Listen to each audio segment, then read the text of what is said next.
Bon mercredi tout le monde, bienvenue dans Toute liberté avec Joey Aubé. Cette semaine, un petit mini-sujet puis un sujet principal. André Fortin, député libéral de Pontiac, le seul qui n'est pas en direct de l'île au génie, a remis à sa place Christian Dubé durant l'étude des crédits en essayant de se prendre un rendez-vous avec son médecin de famille live en commission parlementaire. Jacinthe, qui est pogné avec son GMF, j'ai l'impression que ça l'a beaucoup touché. Et également, on veut parler un rapport qui est sorti par rapport à McKinsey. On comprend en fait, on a la confirmation qu'on a depuis le début, c'est que le gouvernement fédéral a vraiment un peu contourné les règles et les a favorisés pour la donation de contrats du gouvernement. Donc, on en parle ce matin en toute liberté.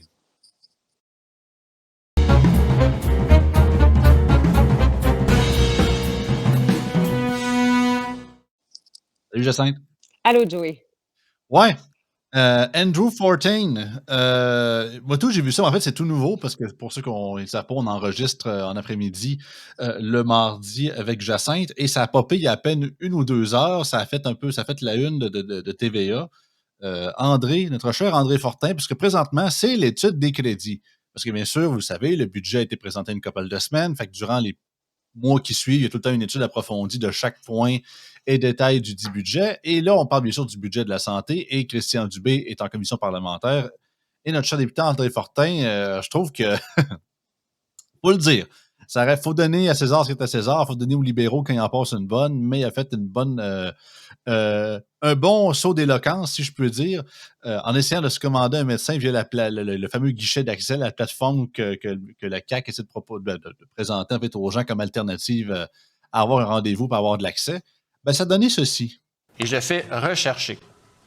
Et là, c'est un exercice risqué. Je ne sais pas ce que ça va donner. Là. Je ne peux pas confirmer exactement ce que ça va donner. Alors voilà, aucun rendez-vous répondant à vos critères de recherche n'est disponible pour le moment.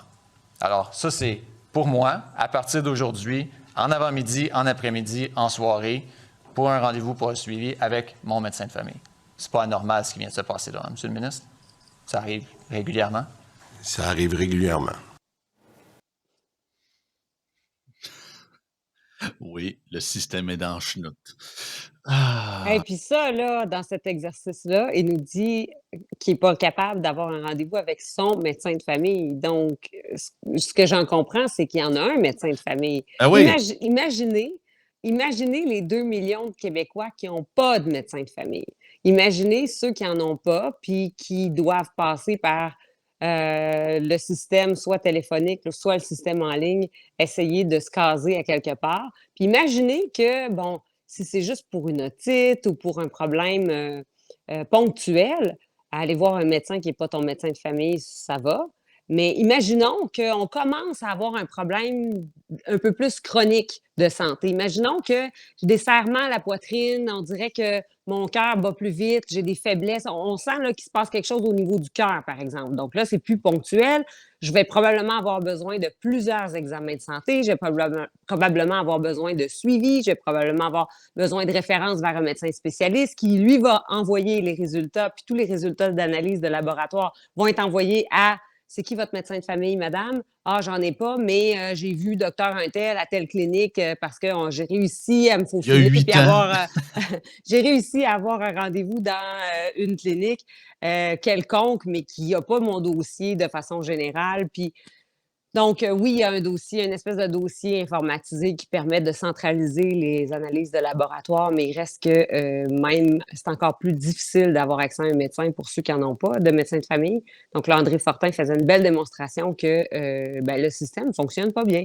Puis, la Coalition Avenir Québec, Christian Dubé se targue beaucoup d'avoir amélioré et d'avoir fait beaucoup d'avancées dans le système de santé, mais dans les faits, de l'époque de Gaétan Barrette, de l'époque de Gaétan Barrette à l'époque d'aujourd'hui, il n'y a pas plus de Québécois qui ont accès à un médecin de famille, qui ont un médecin de famille, qui sont attitrés à un médecin de famille. Il n'y en a pas plus. Il n'y a pas d'amélioration à ce Ah niveau-là. non, c'est statu quo. On est loin d'un médecin de famille pour chaque Québécois. Là. Non.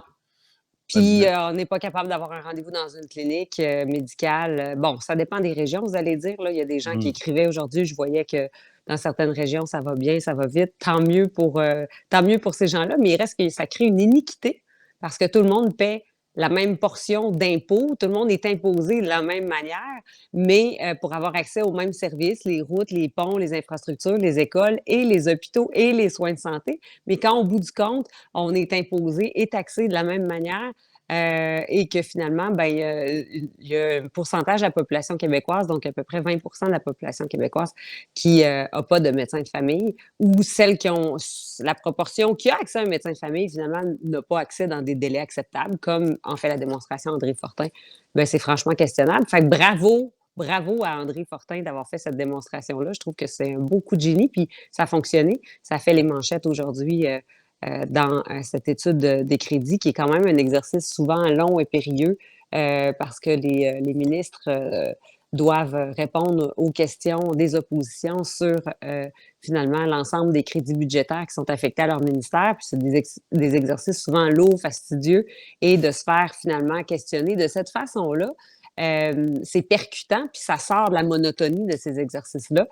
Ça crée une trace dans l'imaginaire, puis ça permet aux médias de vulgariser puis d'en parler rapidement. Donc, je suis vraiment... moi, je trouve qu'il faut souligner les bons coups, peu importe de quel parti ils viennent.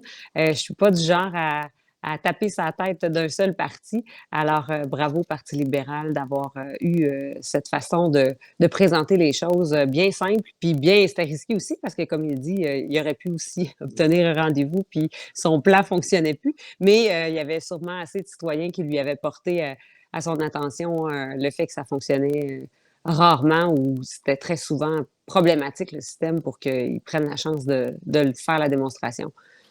Mais là, voyons, Jacinthe, la santé est sous-financée, tout le monde sait ça. Voyons donc, tu sais, il manque tellement d'argent dans le système. Voyons donc, il faut juste rajouter une couple de milliards de plus, puis vous allez voir, ça va marcher. C'est pas extraordinaire. Il y a quelques semaines, j'ai fait une réponse sur Twitter à un post de Gabriel Nadeau-Dubois qui parlait du privé en santé, à quel point c'est bien sûr c'est le démon, puis il faut empêcher ça. Je vais essayer de retrouver ma réponse parce qu'il y a des gens qui m'ont comme répondu, puis m'ont envoyé un article qui datait de, on va trouver ici, d'avril 2021, marqué « La santé publique sous-financée depuis plus de 15 ans au Québec ». La santé publique, Ouais, c'est pas la même chose. ben non. C'est sûr que la santé publique a eu beaucoup de pouvoir parce qu'on se dit, ah là, il est sous-financé, puis on en a besoin durant la pandémie, mais là, il y a pas mal de retours à dire aux gens de faire attention à la grippe dans les écoles, puis protégez-vous, lavez-vous les mains. Là. On est pas mal rendu. Je peux comprendre que c'est pas là qu'il y a le plus grand nombre de financements.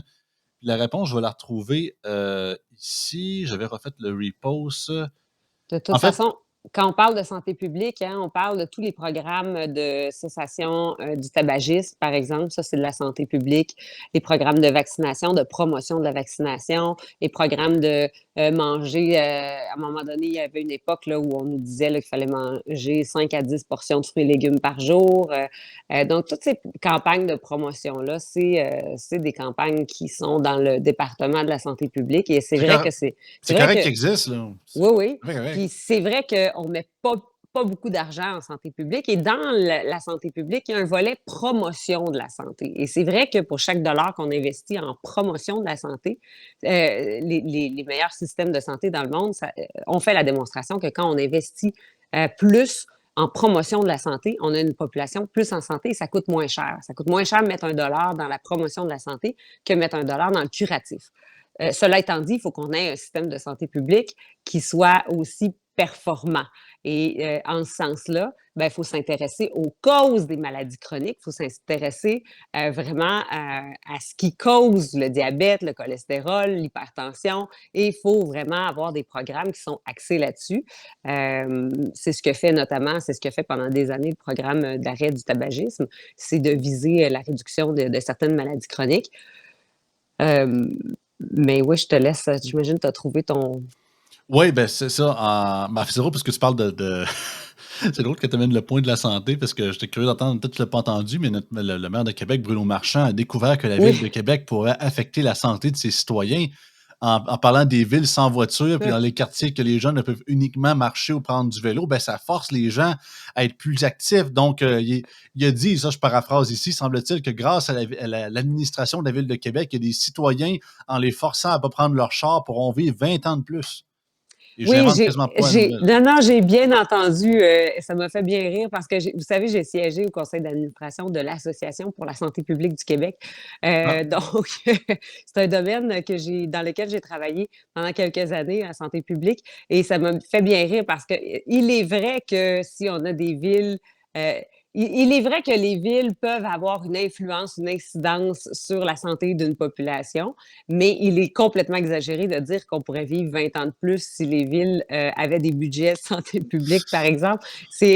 C'était une image un peu trop forte, un peu trop surestimée d'augmenter la longévité de 20 ans. L'autre chose, c'est que ça va bien au-delà d'aménager des pistes cyclables puis d'aménager des corridors de marche ou quoi que ce soit, là. Il faut, c'est un ensemble de facteurs qui doit être pris en compte.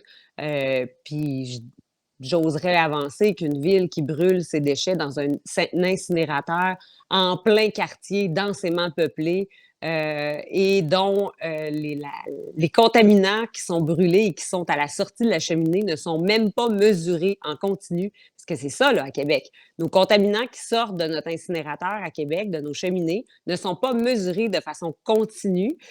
Donc, on est incapable de savoir en temps réel qu'est-ce qui est jeté dans notre atmosphère, qui est respiré dans cette zone-là très densément peuplée de Québec. Alors franchement, il y a des actions importantes qu'on devrait prendre pour préserver la santé des citoyens. Et à ce chapitre, ben, ça va bien au-delà d'aménager quelques pistes cyclables. et aussi, disons que ça revient aussi à la décision des citoyens, là. C'est rendu Ouais. que le gouvernement municipal ou whatever, n'importe quel palier va décider, quand est-ce que tu marches, quand est-ce que tu prends du vélo, qu'est-ce que tu manges, quand est-ce que que tu étiquettes ton chat, que tu fais pas ton foyer au poêle à Ouais. bois. Non, non, il y a des il y a pas d'État profond, il y a pas ben, je dirais pas de complot, mais tu sais, en gros, non, non, l'État est pas si dans nos vies que ça, c'est vous qui imaginez ça, c'est des cas de figure. Ah oui, oui, oui, oui, bien évidemment. On va venir au point. Bien évidemment, tweet de GND du 3 avril dernier. C'est par rapport à un article, Québec solidaire réclame un frein au privé en santé. Les Québécois se font avoir, ils paient des impôts plus qu'ailleurs et s'attendent en retour à se faire soigner gratuitement. Et ça n'arrive pas. Ils doivent débourser des centaines de dollars pour aller au privé. Il faut que ça cesse. Et moi, j'ai répondu, j'ai même retweeté ma réponse, mais j'ai fait la même. Et, et j'ai marqué, et ta solution n'est pas de réformer ou simplement d'enquêter sur pourquoi le système public n'est pas plus capable d'offrir des soins à ses citoyens dans des délais raisonnables. Non, ta solution est d'interdire son vis-à-vis qui est devenu le seul à soigner les Québécois de manière moderne, productive et efficace. Gabriel, les Québécois s'en contre-crise de qui les soigne. Ils veulent juste que l'universalité des soins soit respectée. De ne pas attendre 3 ans pour être opéré au genou et ne pas souffrir le martyre sur une liste d'attente. Inspire-toi donc des modèles des nations scandinaves sociaux-démocrates de gauche qui offrent la pratique mixte en santé en permettant une saine compétition entre le public et le privé, tout en garantissant l'assurance et l'universalité des soins au peuple. Votre idéologie aveugle ne soignera personne de plus. Au contraire, elle causera la mort de plusieurs dans l'avenir. Sans vouloir me flatter mon propre poil, là, je pense que ça résume pas mal le tout. Là. Puis Oui, c'est bien vraiment répondu. idéologique parce que même quelqu'un qui souhaite vraiment que les gens soient soignés de manière gratuite, puis je le souhaite aussi, on veut pas. On dit ah, mais là, vous voulez créer un système à deux vitesses. Il est là, le système à deux vitesses. On l'a présentement. Les gens payent en double, puis ils sont tellement désespérés de payer puis de ne pas recevoir des services qu'ils repayent encore le privé. Le privé, c'est pas le méchant. C'est à la limite une chance qui est là pour sauver la face à bien des gens parce que la santé moyenne des Québécois serait encore pire qu'on est là, puis c'est pas à cause du public que ça irait mieux, là. Mmh. Il y a un médecin qui faisait une publication hier sur X qui mentionnait qu'il avait prescrit une imagerie, une Imagerie médicale. IRM à sa patiente du cerveau, une IRM du cerveau à sa patiente, et il lui avait prescrit, et sur la prescription, il avait indiqué que la patiente devait avoir son IRM dans moins de 30 jours. Et la patiente a attendu 5 mois. Au bout de 5 mois, elle n'avait toujours pas d'appel de l'hôpital. Elle a appelé l'hôpital.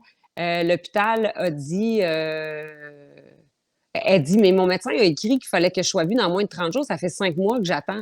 Et l'hôpital a répondu, aurait fallu que votre médecin inscrive urgent Oh, sur la prescription. tabarouette. Et le médecin a publié ça hier sur X. Et il a terminé ça comme ça, là, parce que ça démontre l'aberration, là, parce qu'il n'a pas écrit le mot urgent, ben, il était sur la pile des clients réguliers ou des patients réguliers. Pourtant, c'était écrit qu'il fallait qu'elle soit vue en moins de 30 jours.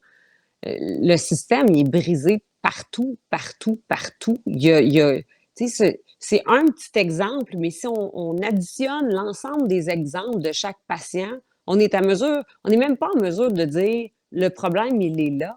Non, ils sont là, là, là, là, là, là, là. Il y en a partout, tout au long de la chaîne de production de valeur, parce que c'est un service, la santé. Puis il y a une chaîne de production d'un service, mais dans toute cette chaîne de production de valeur-là, de service-là, bien, il y a des manquements, il y a des lacunes, il y a des aberrations. Que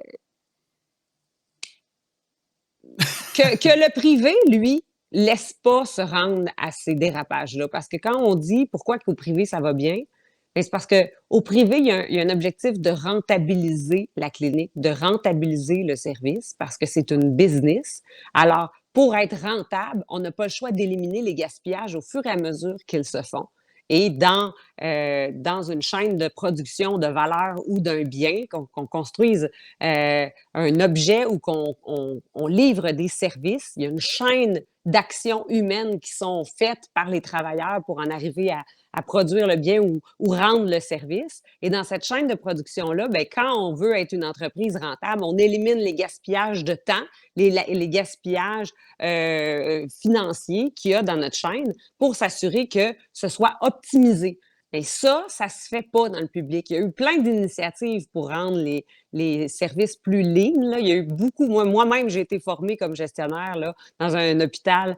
Ils nous formaient tous, les gestionnaires, pour adopter ce point de vue-là, lean. Là. Bon, c'était la grosse mode, la méthode Toyota. Puis on a tous été formés à ça. Mais malgré les bonnes volontés d'implanter le mouvement lean, ben le lean, c'est jamais fait. Parce que pourquoi ça se fait du lean? Comment ça se réussit? C'est que c'est les employés sur le terrain qui te disent ça, pourquoi qu'on fait ça de même? Ça n'a pas de bon sens. Les clients, ils nous passent longtemps à nous revenir avec leurs prescriptions. C'est les gens proches des patients qui les voient, les gaspillages de temps, les gaspillages d'argent.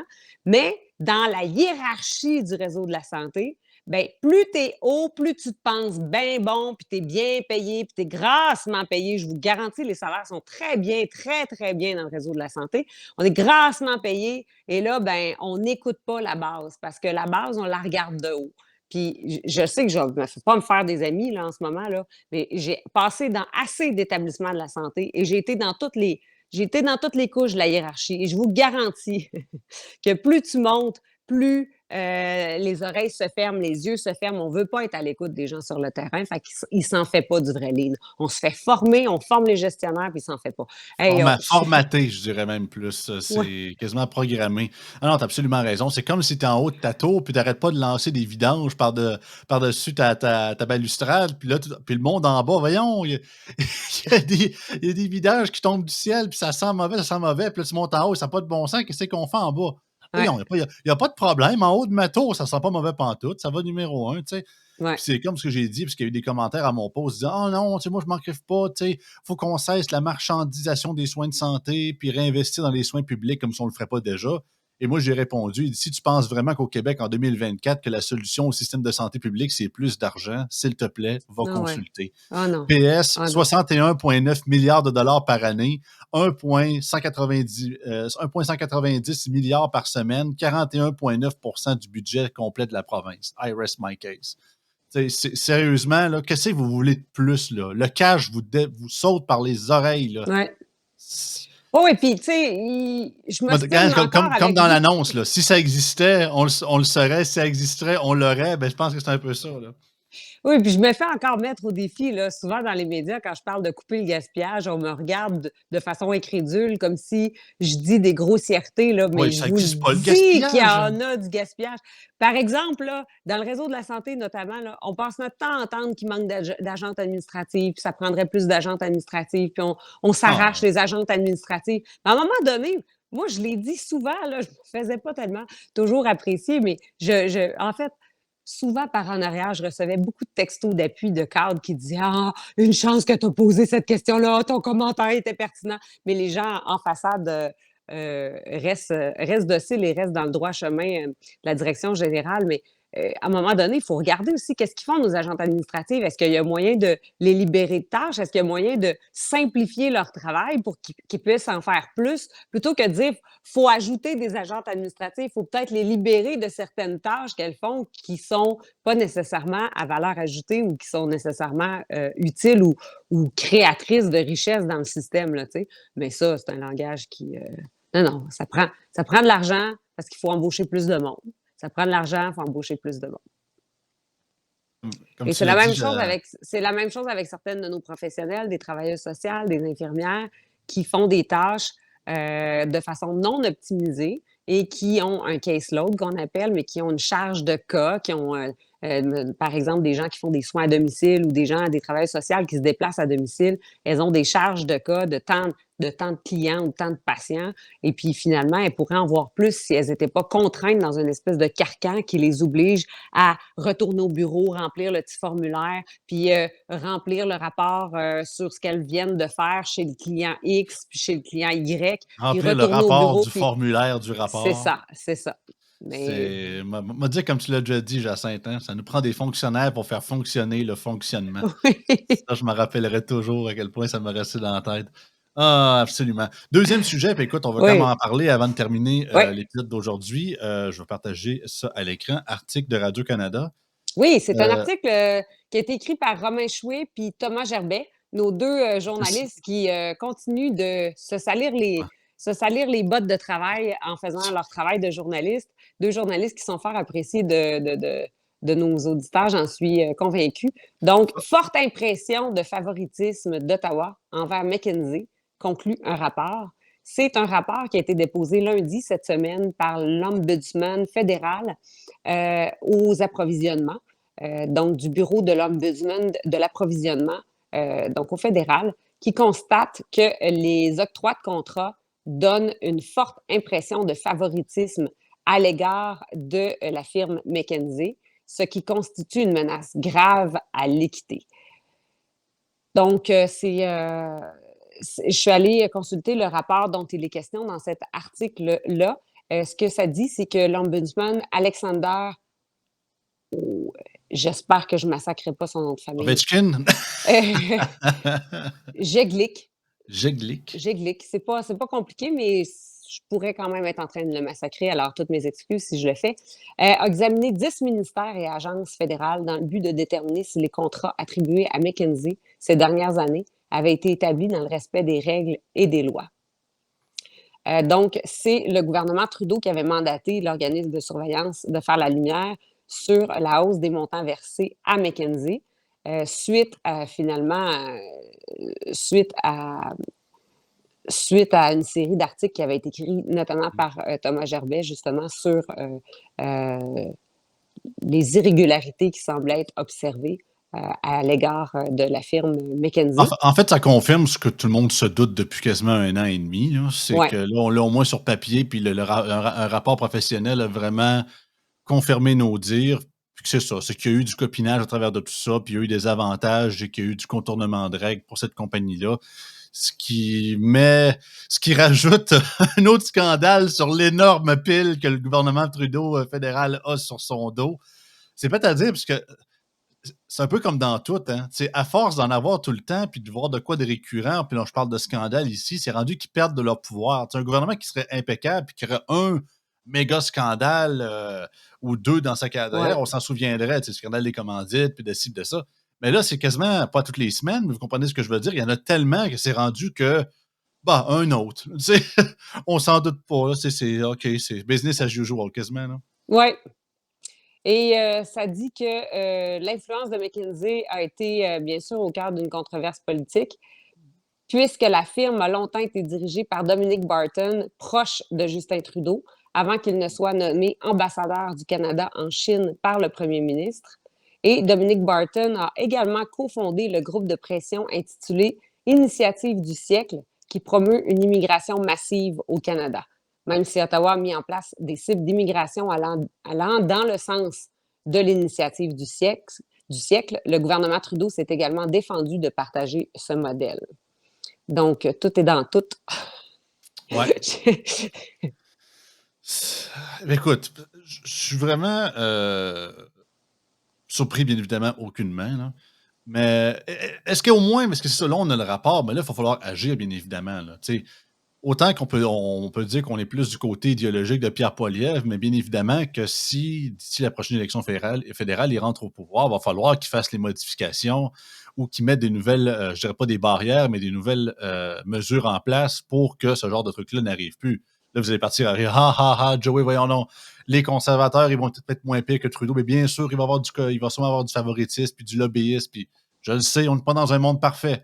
Mais au moins, quelque chose. Parce que, étrangement, sans vouloir passer du coq à l'âne, Jacinthe, mais ce genre de copinage-là, ça me fait un peu penser à une certaine usine de batterie qu'on essaie de construire dans le coin de McMasterville. Et le fait qu'on n'arrête pas de parler, qu'on soit d'accord ou pas, là, c'est pas ça le point. Tu sais, qu'on parle que là, on a contourné le BAP, puis il y a certaines, justement, les politiques des terrains environnementaux, on s'en est contrefoutu alors que le reste.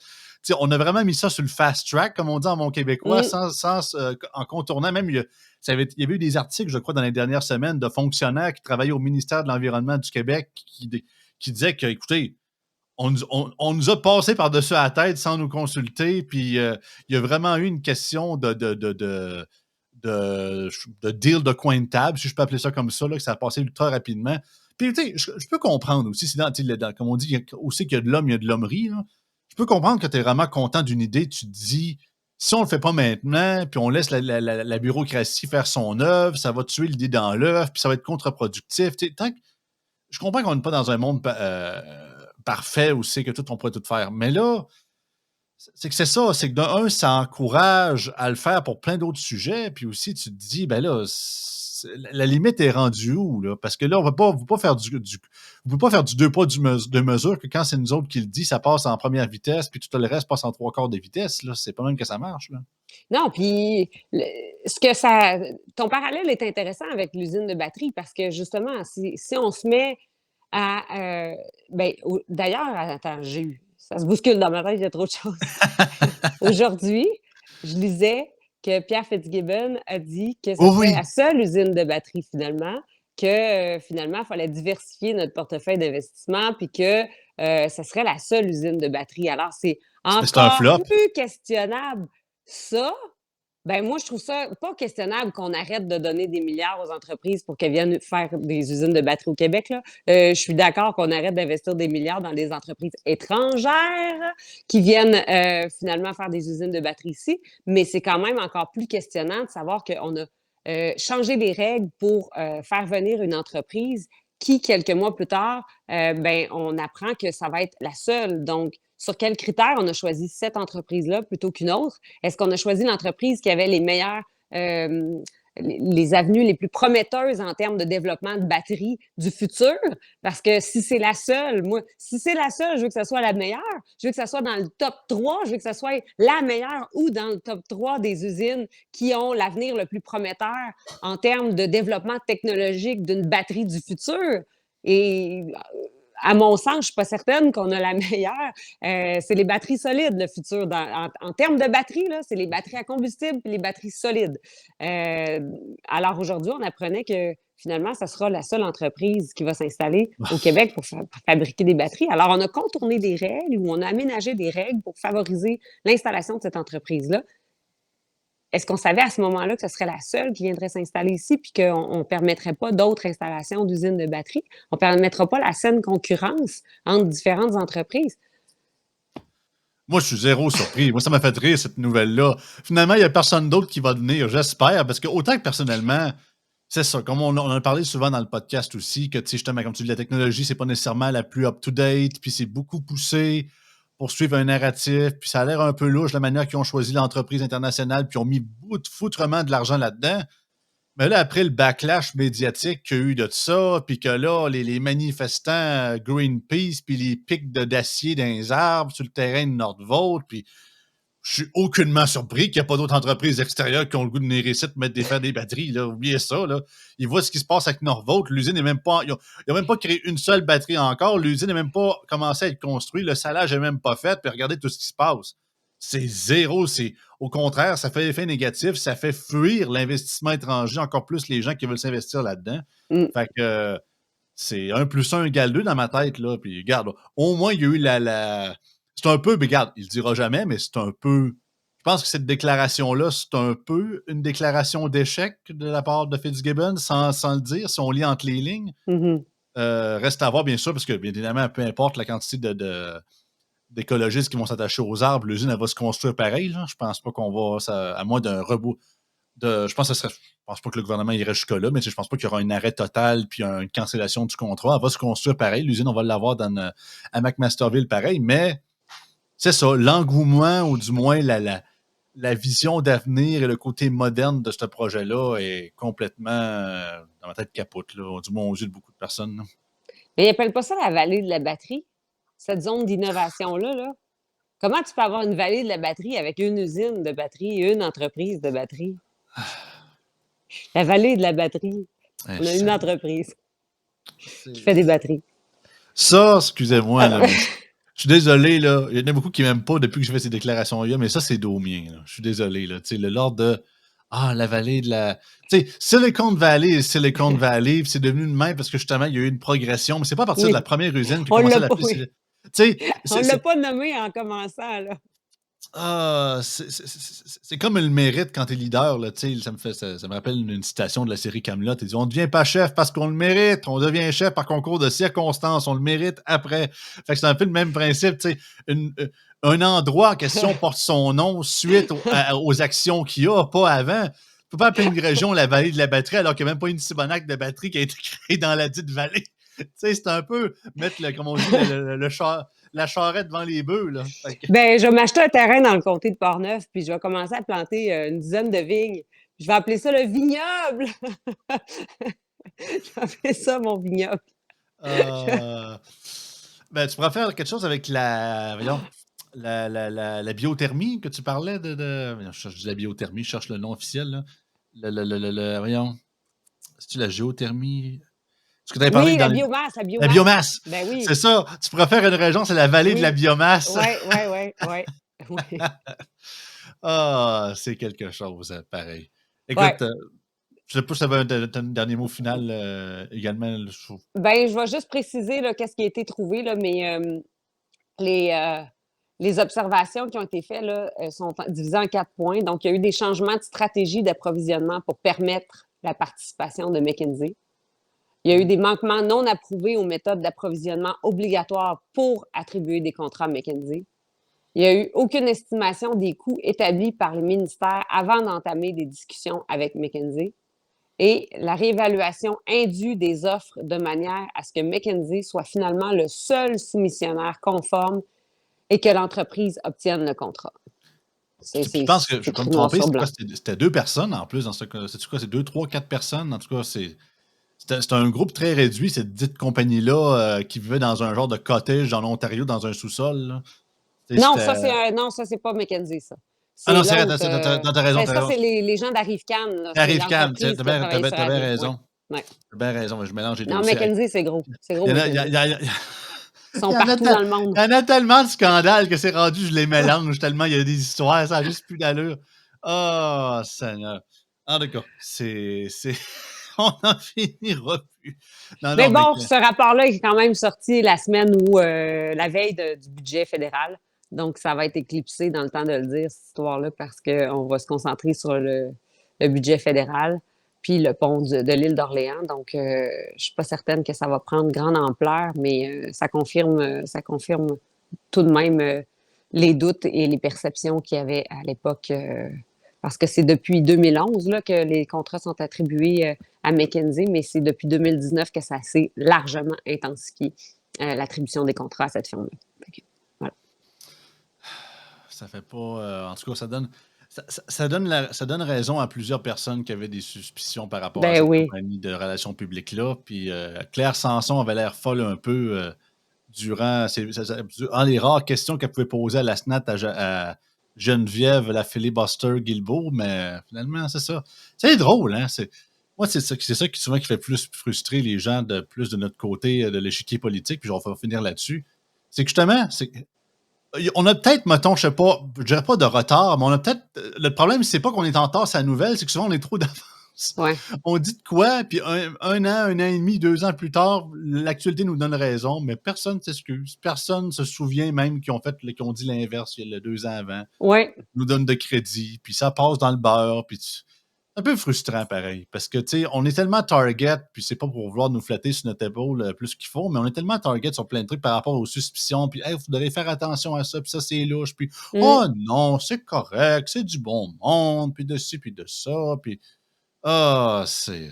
En tout cas, Non, effectivement, il y a beaucoup de choses qui sont mises en lumière, mais parce qu'ils sont mis en lumière par certaines personnes mal vues ou pas bien positionnées ou pas dans la clique, ben ces informations-là sont ridiculisées. Puis 1 an, 2 ans plus tard, comme tu dis, ben là, tout d'un coup, parce qu'elles sont mises en lumière par les bonnes personnes, par les personnes qui sont dans les bonnes grâces, de la bonne clique, du bon monde, ben là, ça, c'est correct. Finalement, on finit par admettre, mais on retourne jamais en arrière pour dire aux autres, finalement, mea culpa, on n'aurait peut-être pas dû vous ridiculiser à ce point-là. Comme l'utilisation du mot liberté aussi, qui est de plus en plus repris, je vois qu'il est repris, notamment par les différentes activités qui sont faites au Parti québécois. Là, je vois beaucoup le mot liberté. C'est drôle, dans le cadre du Parti québécois, l'utilisation de ce mot-là est respectable.